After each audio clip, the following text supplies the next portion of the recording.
সাধারণ আর ফিকে রঙের শহরটি যেন হঠাৎই রূপ নিয়েছে এক খোলা চিত্রশালায়।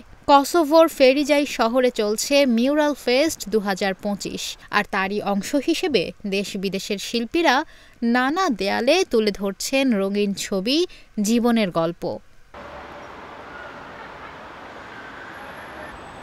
জার্মান শিল্পী কেস ম্যাকলাইম এক সুউচ্চ ভবনের দেয়ালে আঁকছেন বিশাল মাপের শিল্পকর্ম, যা বদলে দিচ্ছে শহরের চিরচেনা চেহারা। ফেরিজাইয়ের পুরনো মিউনিসিপ্যাল ভবনের দেয়ালে মার্কিন শিল্পী জেইন প্র্যাটার আঁকছেন একটি কালো পাখির ছবি। এই পাখিরা তার চোখে ফেরিজাই শহরের বিশেষ স্মৃতি হয়ে উঠেছে।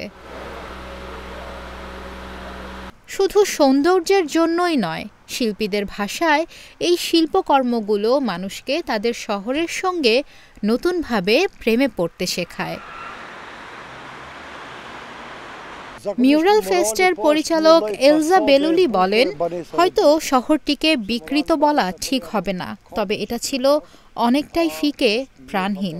আর এখন এই দেয়াল চিত্রগুলোর মাধ্যমে শহরটি রং পেয়েছে, জীবন পেয়েছে। এখন পর্যটকদের জন্য ফেরিজাই দেখার মতো জায়গা হয়ে উঠেছে। এই শহর এখন এক উন্মুক্ত গ্যালারি।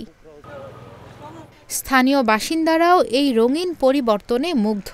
ফেস্টিভ্যাল চলবে আরও কয়েকদিন। এরই মাঝে ফেরিজাই শহরের প্রতিটি দেয়াল যেন এক একটি গল্প বলছে, রঙে, রূপে আর গভীর বার্তায়। নিশা মাহমুদা, ইন্ডিপেন্ডেন্ট ডিজিটাল।